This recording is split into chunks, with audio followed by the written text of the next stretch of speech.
छत्तीसगढ़ी ग्वालिन मन के तर्कना गोठ जेन अपन दाई ददल नहीं माने ओकर बात के कौन विश्वास करही। कमरा ओढ़ के भंदई पहिर के ठेंगा धर के छो छो करत गाय चराथे। ऊपर ले कोनो राजा ला नहीं डराए के गोठ गोठिया थे। ऐसे लबरा के कौन सुने औ का पतियाए। लोखन के गौटिया का बात के जगात मांगथे। सामू में सूटी लिए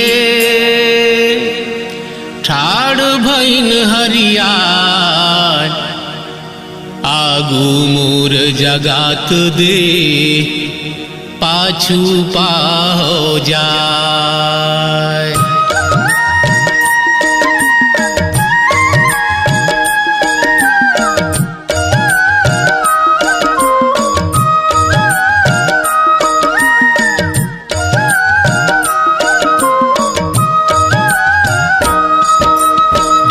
रोज चोरी कर जाथो मोला नहीं जगात पटाथो। ठौका आज पकड़ मैं पायूं जाते भाग तैसने आयूं। तुम लायाज जान तब दे हो जब सब दिन के से तीले हो। रोज बिहनिया मथुरा जाथो रात भयले गोकुल आथो। भल मानुष के बेटी हो के काम करत हो चोर पने के।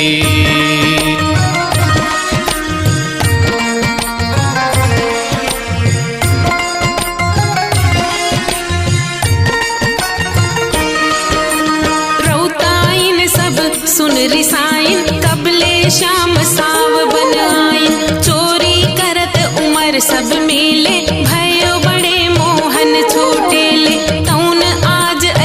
बोलत हो चोटी कही हमला ठोलत हो। चोर तुम्हारे ले पेले आओ तुम चोर चोर के चेले। काल चोराय जो माखन खाए आज जो मोहन गए बुलाए।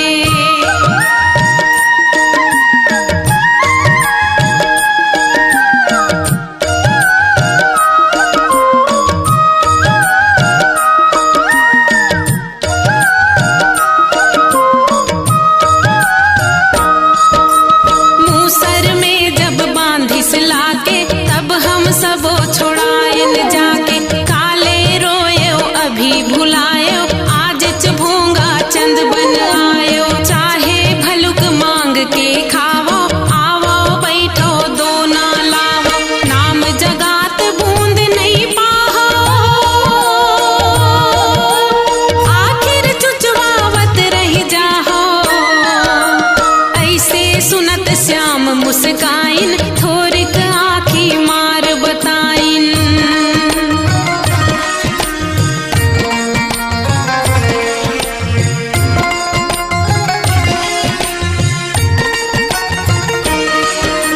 चिटक मुला जा नहीं छू जाते मुंह में कथो जैसने आते। हड़िया के मुंह में पराई दे मन के मुंह में काला दे। मात गए हो सब मुटियारी नहीं खियाल मस्ती में बारी। आय बाय मनमुखी बकत हो भूत धरे अस बात करत हो। फोकट कौन जीव पिरवावे माछी मार हाथ बसावे।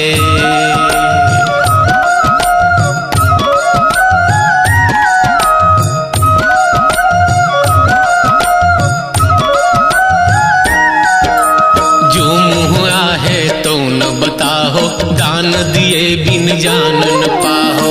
आओ सबे डूमर कस किरवा का जानो तुम दूसर बिरवा। एक कंसला तुम सुन पायो आपन भर औकात बतायो। टिटका के पहचान कहाँ ले भारी बारी तीर जहाँ ले। छत्तीसगढ़ी दान लीला के रौताइन नोनी मन सूरदास और नंददास के गोपी ग्वालिन ले थोर को कम नहीं है। उनकर चतुराई तरकना उठका पंची जानबूझ के चिढ़ाए के ढंग ले कृष्ण जी हक खा जाते और अपन बल प्रताप बाल लीला के बखान करे लगते। पृथ्वी सरग पतालयौ चंदा सूरज लगाए, 3 लोक 14 भुवन राज हमारे आए।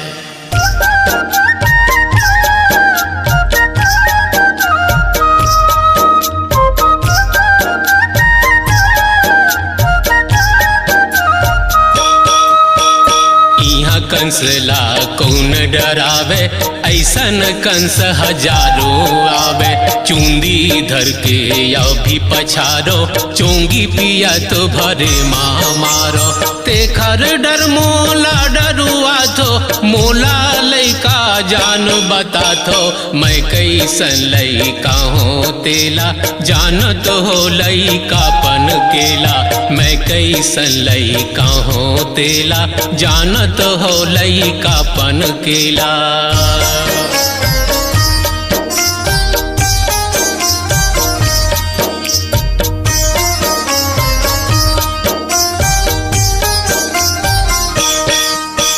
रक्षा रक्षिन खेलत मार्यो, नाथ्यो बिखर साप निकार्यो। गोबर धन पहाड़ू पकायो, छिनिया अंगुरी बीच उठायो।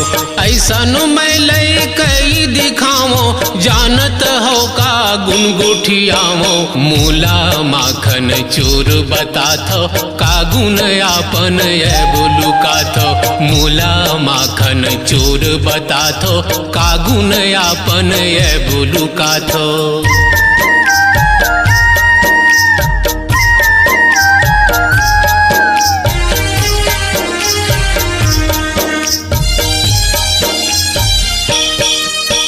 सुरता है तुम लाभो दिन के, लुगरा लाले के सब झिनके। बांध्यो में कदम के डारी, कैसन मजा बुड़ी तब भारी। नाक रगड़ के कुन्नस बजायो, तब सब अपन लुगरा पायो। नाक रगड़ के कुन्नस बजायो, तब सब अपन लुगरा पायो। नाक रगड़ के कुन्नस बजायो, तब सब अपन लुगरा पायो। सुन के सन बात ला, सब झन रहिन लजाए। आपुस में लागिन कहे, कैसे कथय कन्हाय।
सुनी है हासी करी है, 4 झन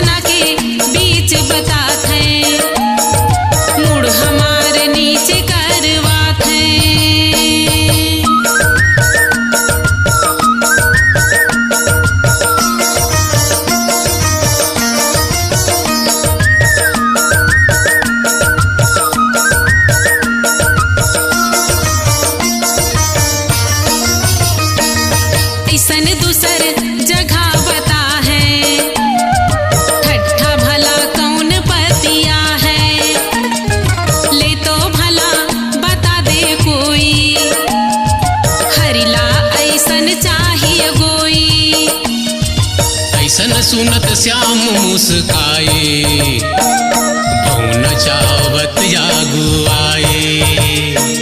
शेर बांध चतुरी खुजवायूं, नहीं तुम्हारो बरोबर पायूं। चली है नहीं मोर मेर चलाकी, अभी सौरी हो दारी काकी। मानो सोच जगात मढ़ा दो, लिखा करके सब चुका दो। एक एक सबो हिसाब के कर दो मोर चुका। मंझन होवत जात है, सोझ हंसत घर जाओ।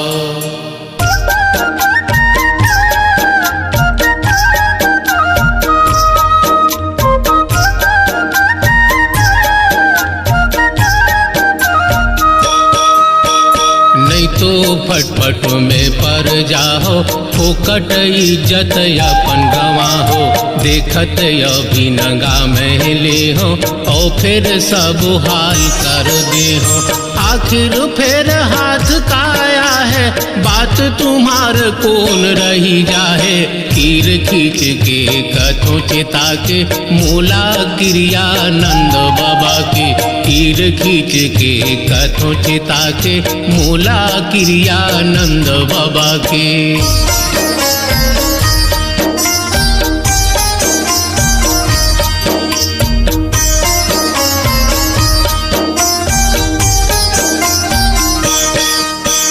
चाहे मूड़ पटक मार जावो, कतको चाहे हड्ड बढ़ावो। जब ले नई जगह तुम मढ़ाहो, कैसनो करो जान नहीं पाहो। ऐसन सुनत सबोरो ताइन, मुँह बिच काइन और साइन। बीच झाड़ी में सुनना पाके, डेरवावत हो हमला के। बीच झाड़ी में सुनना पाके, डेरवावत हो हमला के।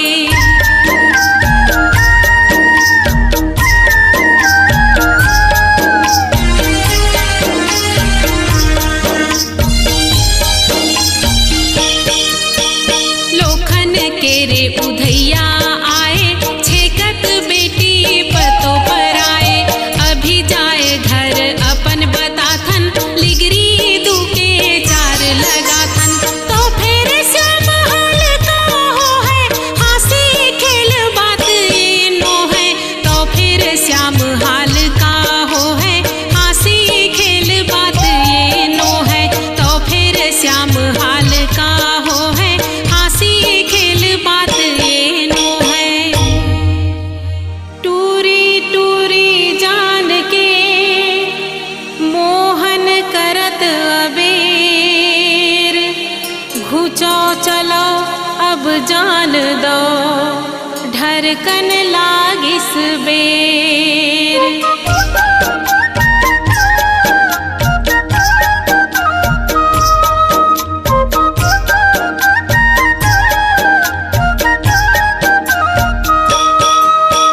लहत बिहत के रहब भला ऐ, बहुतों के तप वो हर का ऐ। गाँव गाँव में रथै गौटिया, कोनो ऐसन करथै धिया। जात पात में सब बरोबर, नैये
अहिरे राजा होके भंदई पहिरे।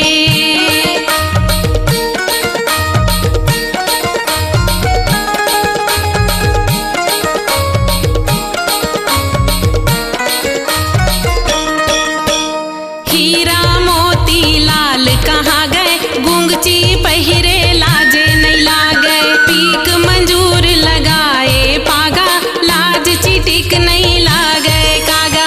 फेंको खुमरी ढट्टा बांधो, कमरा चीरंग रखा साधो। कहबे संझानंद गौटिया, दे है एक झिन लगा पहटिया।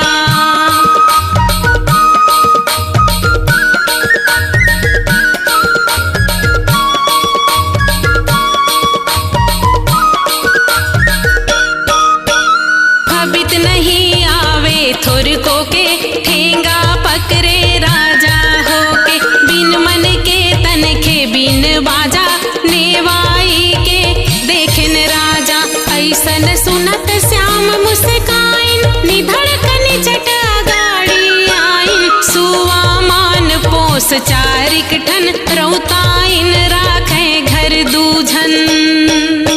श्री कृष्ण जी अपन उपजन बाढ़न औ माई बाप के रूप रंग ले अलगे होए के तर्क में निरुत्तर हो जाते। ग्वालिन मन के ठेवना गोठ में फंस जाते और अपन अवतार लेहे के मरम ला उजागर करते। कोयली यस बासत हवो, कहो न बात विचार। मुँह लगी हो गए हो गोकुल के दूचार।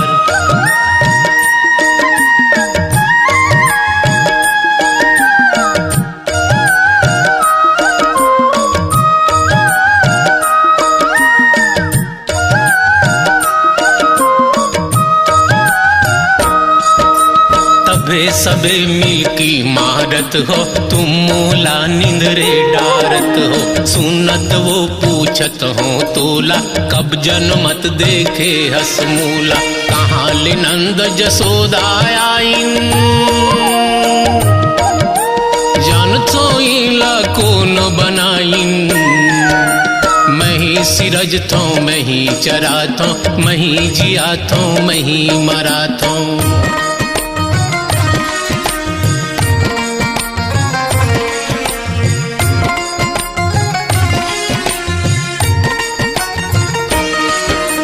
मोर बिना पाना नहीं हाल, आखिर तुमला कहो कहाले। पाप अघात भुया गरुआई, मोर मेर रोवत तब आइस। तब मैं मन में सोच मढ़ायो, मन खे के चोला धर आयो।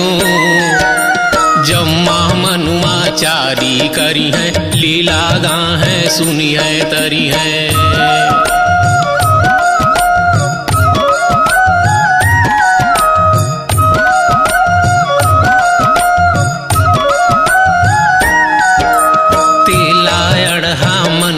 जानो टेढ़गा सुझाय अपने तानो। कमरा के तुम निंदा कर तो, वही कमरा पाले पर तो। का जानो कमरा के गुणला, दही कपसाए के तुमला। तीन लोक में मैं खुजवायो, कमरा के न बरूबर पायो। अजगुत अलकरहा पटंतर सुन के सबो अकबका जाते। और जब कृष्ण जी अपन देहे पटंतर ला उकर अंग ढंग में अर्थाते, तब सबो लाज संकोच में दोहरी हो जाते। मने मन में खुश होते, ऊपर ले नाराजगी दिखाते। नारी मन भाव के सुघर मनोज्ञान ला पंडित सुंदर लाल जी बाते बात में उजागर करते। छत्तीसगढ़ी दान लीला हर मूल रूप में सिंगारिक रस भाव की रचना है। फिर एकर समापन उज्जर आरोप आत्मिक आनंद भाव ले होते। शांत रस के थिर भाव विवेक हर होते, परखर उज्जर रस हर शांत रसा भाव के ऊंचाई में मिलते।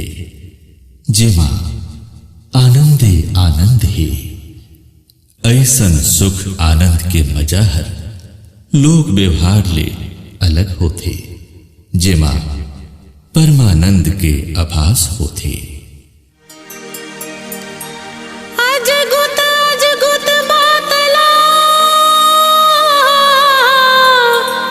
कौन सुने मन मार, कब के उपजे को लिहा कब देखे खरिहार।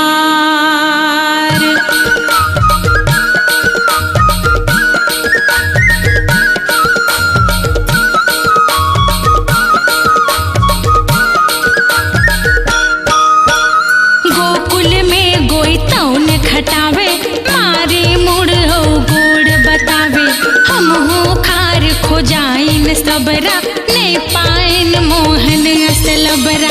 जावो मोहन तहाँ बतावो लबरा जहाँ बरोबर पावो, कमरा के जो कर बड़ाई तौन सबो ठोका है भाई।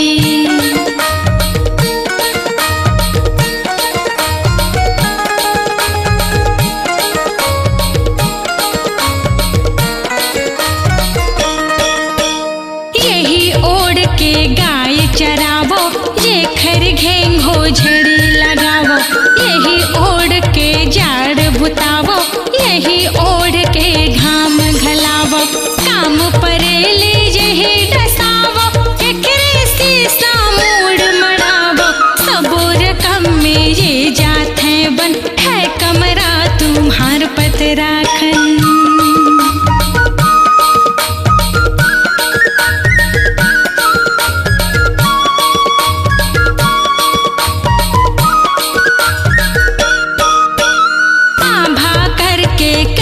हरीला तुम्हारे कमरा फभे तुम्हिला, करिए देह करिए कमरा हर जोड़ी दोनों मिली से बरोबर।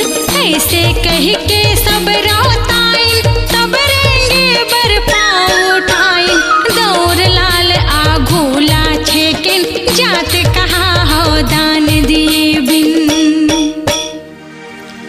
बिना जगत पटाए नहीं पाहो तुम जाय, ले हो अभिच नगाय में जाहो ठसक भुलाय।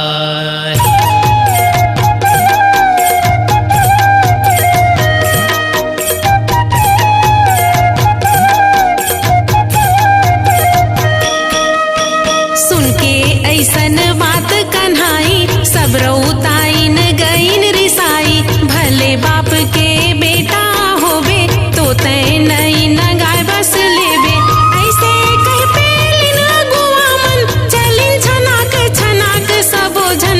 देइन हाथ झटकार जोर कर मोहन गईन उड़ाए कोस भर।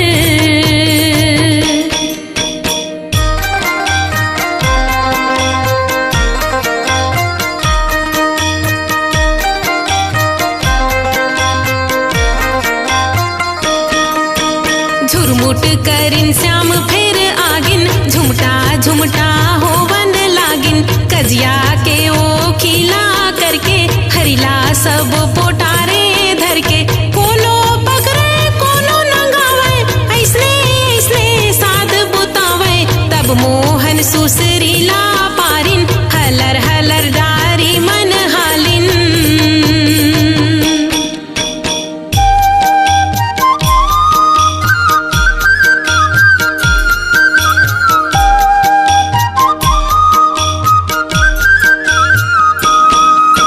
सुसरी सुनिन जब संगी मन धमाधम कूदिन सब बोझन।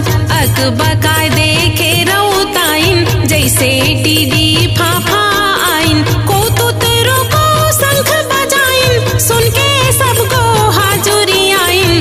कोतुत रोको शंख बजाइन सुन के सब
चमके हंसा बोझन डेरुआ दैन हवे भड़ुआ मन झसकत देखिन सब सखा जब हा हा हा हा हंस दैन सब चिटके डेरा बोझन भौजी बन कोनो चोर पे डारा नोहन।